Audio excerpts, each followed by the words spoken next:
Ladies and gentlemen, please welcome a former patient at the Psychoneurotic Institute for the very, very nervous Ben Mankiewicz. Ben.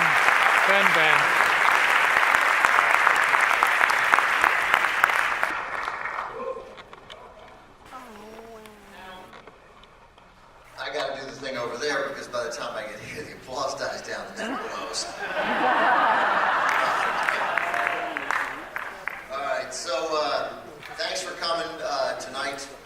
As you can imagine, the thrill of just hanging out for 10, 15 minutes backstage with Mel Brooks is fantastic.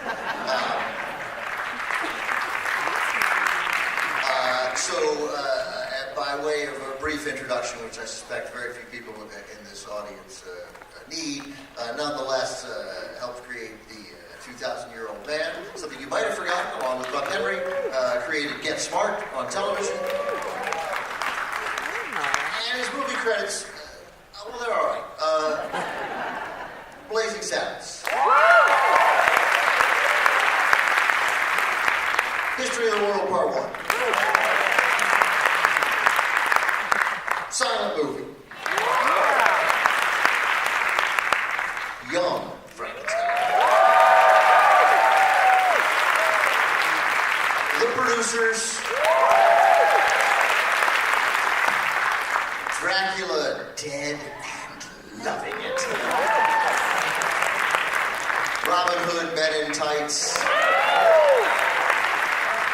And the movie we're showing tonight, High Anxiety. Ladies and gentlemen, actor, director, writer, Mel Brooks.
The show of shows, and I'm called by Freddie Colmar, who was a producer at Columbia at that time, and he said, you don't have to finish the script, but I want you to work for 8 weeks, a rough draft of Pal Joey, when Sinatra's ready to do a rough draft. Okay.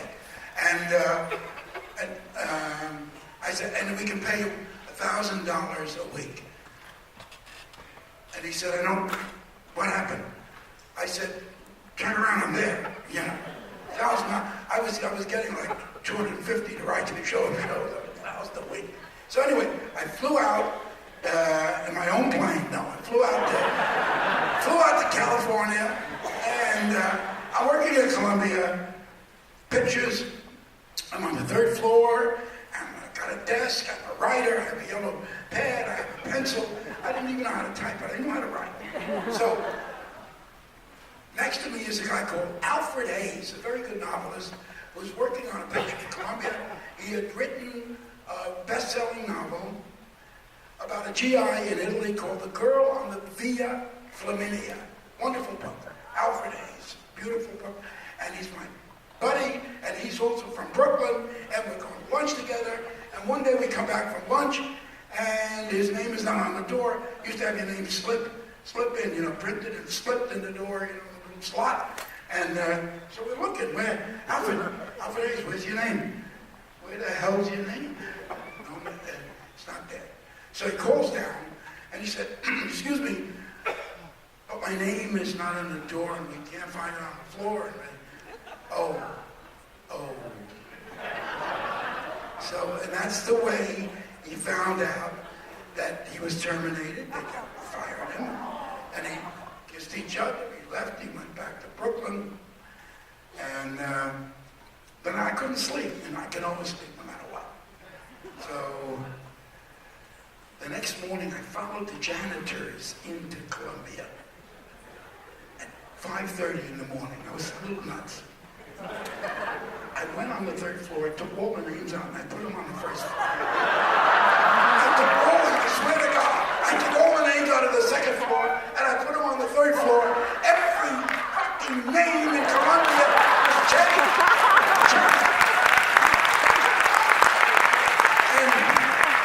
And I'm so happy I was able to get even better. And I'm writing, I'm sitting in my desk, and the door opens a little bit, and Jerry Wald, who's the head of, of the motion picture department of Columbia, looks in and says, Mel, you were seen. Holy shit. So, in 10 minutes, I'm on the carpet in front of Harry Cohn, and Freddie Colmar and Jerry Wald and another guy called Joni Taps, who wore tap shoes, said, don't fire him, he's good, the kid is good, he's funny, he writes the funniest stuff we got at Columbia. Please, Mr. Cohn, don't fire him. And Harry Cohn said, I don't want to fire him. I want him fucking killed. And he knew those guys. He knew get it done. I was lucky. I finished my tour of duty. I went back to St. Caesar and New York on the show of shows. But that's the story of Columbia Pictures. Well, Doc, thanks for coming.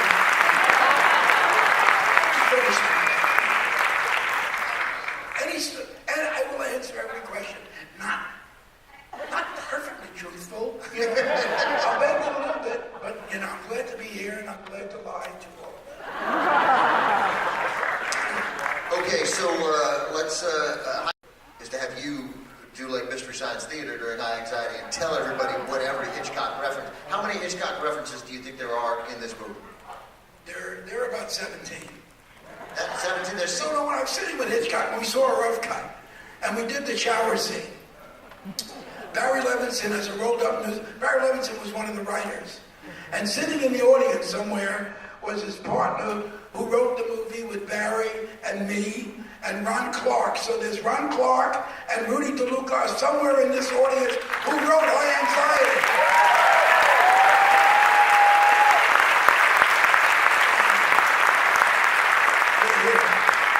So hold on, before we get to you screening it with Hitchcock, did you send a script to Hitchcock first? I called Hitchcock and I said,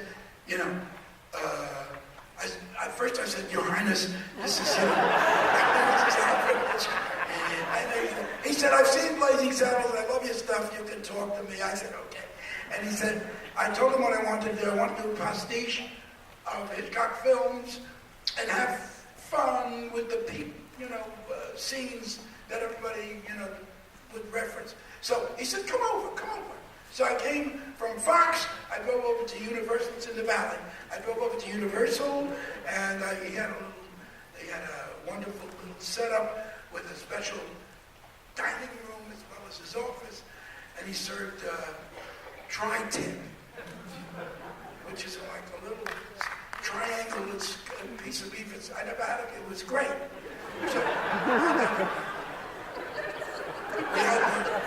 So we had lunch. I'm eating tri-tip, and he's saying, "What do you want to do?" And I said, "Well, I want to just have fun with all your stuff." But I do want to salute, I don't want to make fun of, I want to have fun with. He said, I understand that. And he said, I got a joke for you. This is Alfred Hitchcock. He's pitching me. said, what's the joke? He said, a guy's running, and they're bad people. Bad guys are running after him. And he's running. He's only a few feet beyond them. And they're catching up with him. And he comes to a dock. And they're right behind him, and there's nothing but water. But about 20 feet away, there is a ferry with a deck. And with all his might, he runs and leaps in the air and lands on the deck of the ferry. Except the ferry is coming in. That was his joke. It's a good joke. It's a good joke. If we had the money, I would have made it. You know? But anyway, it was so. He took me to dinner. This is crazy. Took me to dinner at Jason's, and I found out there's no money involved. They sent him a monthly bill for dinner. I mean, it's an amazing. I was always counting. I have 11, I have 12, I have $14. They send him a bill. You know, somebody pays. He doesn't even know. He never pays it. So anyway, we sit there, and he said, I want to start. George, a shrimp cocktail. I want asparagus salad. I want a 2-inch steak. I want a baked potato, chives, sour cream, and for dessert, I want 2 bowls of vanilla ice cream with sludge with fudge, and just the way it talks, and with some strawberry on the top. Yes, Miss Bishop. I see some. I want to do the sandwich. You know, I don't want to break it. So he. The shrimp are gone before you can inhale. They're gone. He's on to the steak. He's on to the baked potato. He just a dish of asparagus in asparagus shape, and then he's finished with the balls of ice cream. And then he takes out his napkin. He blots his chin. He takes out an ostrich case, leather case. He opens it up. He takes out a beautiful cigar. He takes a deity, a little clip from his vest. He clips the end of the cigar. He pops it in his mouth and he says, I said, this is something tremendous. He doesn't say a word. He just sits with it. Doesn't light it. Takes it out and says, George, this is true. I swear, I knew you had a heart attack.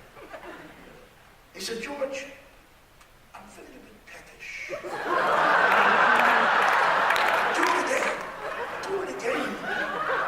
it again. Is he fucking crazy? Do it again. 5 minutes later, shrimp cocktail.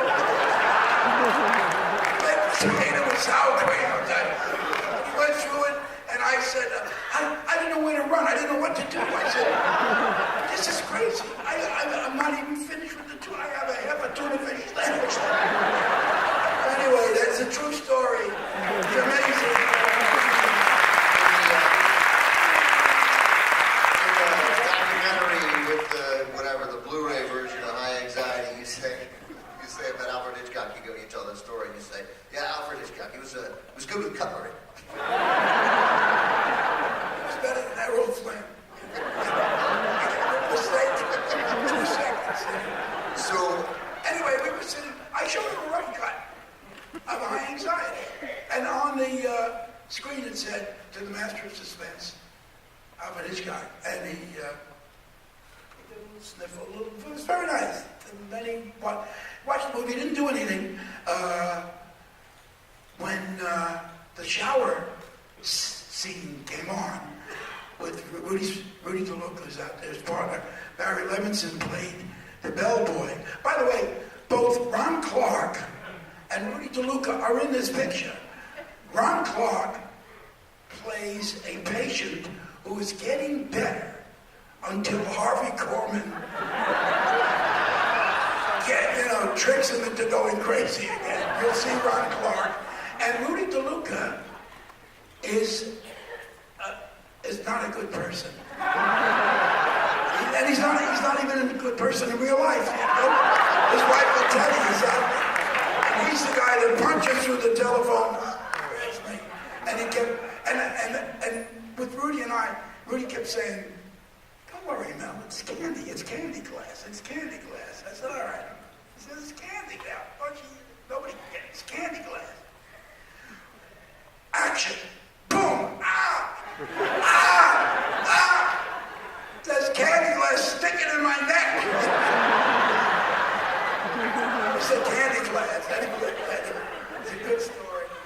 So anyway, Hitchcock is watching the movie, and when it comes to the scene, here's your paper, here's your America. Here's your paper, here's your paper. He's stabbing me, and then the water's coming up, and when I fall down and the ink from the paper goes down the drain, he did this and said, very good. But then later he said, when the curtain, like Janet Leigh pulls the curtain, he said 11. 11. I said, yes, Mr. What? He said 11. You only had 8. So there are rings that hold up the curtain. I only had 8. He had 11. And he knew that. Then I didn't know what to do. Look, it's a great story, has a great ending. Sitting next to him, like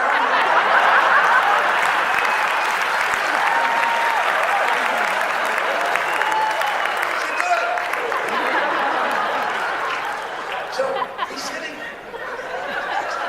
I'm sitting there, and he's sitting. Hitchcock, the movie's over. He doesn't say a word. He goes by me. It takes an hour and a half. He goes by me. He goes out.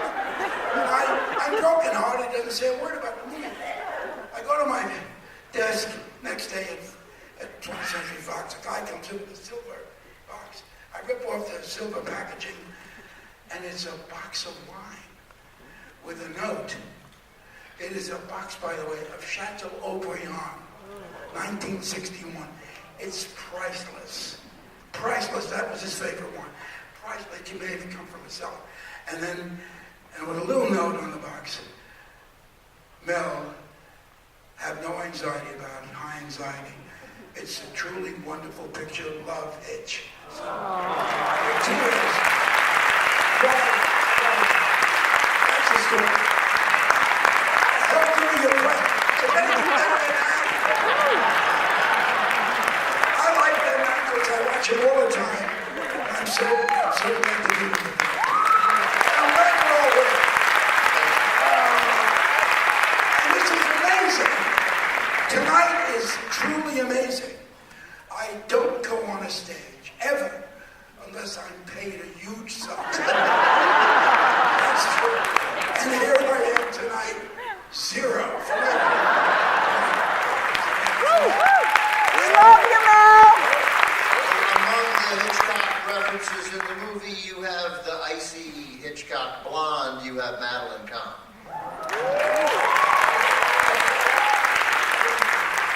Great. I didn't discover, I think Bogdanovich, Paper Moon, and some other people. But I knew she was terrific. But I was doing Blazing Saddles, and I asked her when she came in, and she was damn good-looking, gorgeous, a beautiful figure. And I said, Madeline, and she sang, but she immediately knew the song. I'm tired. She sang just like Dietrich, perfectly. She knew. She was just from heaven. But I said, there's only one thing, Madeline. You have to raise your skirt for me. And she said, oh, it's one of those auditions. I said, no. So I'm happily married. No. I said, I've got to see your legs. It's kind of a satire of Destiny Rides Again. You're going to straddle a chair. You're going to wear net stockings. And the legs, I'm sorry, Mal, they have to be good. No matter what, the legs have to be good. So she hikes up a skirt, she grabs a chair, she straddles it, and her legs are so beautiful. They're amazing. And she leaves my office. I say, you got the part, you got it. It's Madeline Kahn, you are Lily Von Stoke, there's nobody else. And she leaves, and I said to myself, couldn't have been one of those auditions. It was so beautiful. It's the truth. Have anything else to ask? I'll give you two more. Okay, Cloris Leachman. And she, I think her character is from Rebecca, right? Yes. Right. She's Mrs. Danvers. Mrs. Danvers from Rebecca, Judith Anderson. But she's got what I think we call a mustache. But we didn't know that. Right. She comes to the set. I said, all right, places, please. All right, ready? I said, Cloris, did you put on a mustache? She painted. It's a little, just with paint. Hitler mustache. And I said, wait a minute. I said, okay, it's good, go. I kept it. And Cloris was her own person. And if you were smoking anywhere on the set, off the set, bang, she'd smack the cigarette out of your mouth. I mean, she was really a suffragette when it came to smoking. I warn everybody, don't smoke around Cloris. But she was so brilliant. She was, she could be serious, very serious. Another television picture, which is right, Academy Award. Right, Last Picture Show, yeah. Last Picture Show. She could be serious and fabulous. Or she could be as funny as we'll get at. So, I mean, she was amazing. And working together with Harvey Korman, who was a genius. With Harvey said, I may break up with Tim Conway, I may break up on the TV show, but I will never, he said to me, just as well, Mel, I will never break up on a movie set. I will never, in a movie take, I will never break up. And he was very strong. And we were doing History of the World Part 1, and I was the king. And he turns to me, and I didn't tell him what I was going to say, because I wanted to really break him up. It's hard to break him up. And he said, oh, Your Majesty, you look exactly like the piss boy. And it's true, I played two parts. One was the king and one was the piss boy. And so he said, Your Majesty, you look exactly like the piss boy. And I said, oh yeah, and you look like a bucket of shit. So he said he collapsed. I said, no, it was coming. It's the only time I ever broke him up. There's a line reading in this, and I'm just totally curious. This is a little, my favorite line in the movie, in High Anxiety, just when Cloris Leachman says, those who are tardy do not get fruit cup. Because she doesn't say any fruit cup or a fruit cup. It's just fruit cup. And that somehow makes it so unbelievably memorable. And I'm just curious if you recall, is that you in the script or is that Cloris? My Aunt Martha Silverstone, who lived in Hanover Place in Brooklyn, said to my Irving, Lenny, Bernie, and me, 4 boys, we'd come over to see Aunt Martha with my mother, and she'd say, those who are tardy don't get fruit cup. I never forgot it. There was a place to put it. So I stuck it in Brooklyn. That's great. That's so sweet. Quickly, the title of the movie is High Anxiety, which actually sort of, you made up that term. I know, I mean, and that, you see it in newspaper, it was a headline in Time magazine when the market was crashing, high anxiety. There's no such thing. We invented high anxiety, But, it's become part of the American vernacular. I mean, people say it, especially on Wall Street. Looks like high anxiety, It's amazing, it's true. Your love of... Why do you wear dark? You don't have to wear such a dark tie. The suit's dark enough.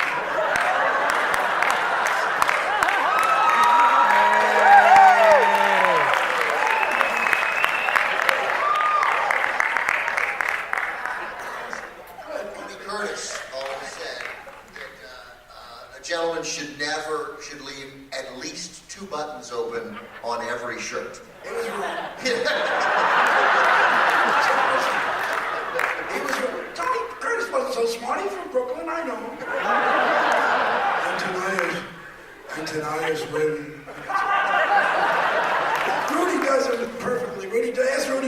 lives in the earth, and tonight is certain.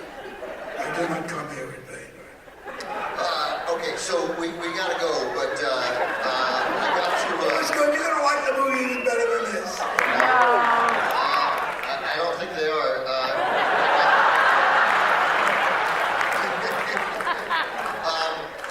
Does this? Many of you mentioned Destry Rides Again and Blazing Saddles. Like, to you, you have a love of classic Hollywood. You watch the channel all the time, and so sort of saluting Hitchcock was a natural progression for you. Yeah. Oh, really? I mean, you know, without a doubt, I personally think there have been, you know, classic great directors like Stevens, John Ford, but he never won an Academy Award. But Alfred Hitchcock was the very best movie director, and that includes De Sica, and I mean, any you know, and who's that great Swedish Bergman? Ingmar Bergman. Alfred Hitchcock was the best motion picture director that ever lived. His choices, his writing, his sense of story, his casting. He always cast a good-looking guy in the lead, starting with Robert Cummings, way back in Saboteur. And he always had leading men like Cary Grant. I mean, you can't do better, you know, than these and Grace Kelly. I mean, he had the best-looking people, and they could act. It was amazing. You know, so it's interesting you did Cary Grant so good-looking. Your character's name in this movie is Richard Thorndike. Is that right, Richard? Yeah, which is obviously a takeoff on Roger Thornhill. Yeah. Yeah. North. Yeah. So you. I did a lot. I really did a lot. I took my time. He said to me later, I love that you took your time with the jungle gym. You got every bird. Flip, flip, flop, flop, flop, flop, flop. Flip, flop, flop, flop, flop, flop, flop. I mean, I got about 30 birds. I took my flying over. Then they all shit on me when I ran. I knew I was building to something good. But he said, what nerd you had to take your time building, you know, he was very proud of it. Did I read you get the same bird handler that Yeah. from the birds? I did. And I also had Albert Whitlock. Yeah. The guy that does the glass paintings, and you know, you think you're in Rome and you're in the back lot of Universal. I mean, that guy would paint anything. He's like one of the great mad artists of all time. And I got from Hitchcock. Hitchcock gave me his name, his number. He was in the movie. I mean, He was Madeline Kahn's father. he's in the movie. He plays Madeline Kahn. I put him in as an actor, too. He plays Madeline Kahn's father. And we were running up and down the stairs rehearsing, and he banged his head on the stairs. And he was holding his head, only going back in his album with like, oh, you know, this English guy, my. I said, hey, Albert, and he said, I'm all right. I could have done without it. English. Crazy people. Try tip. That's how I started.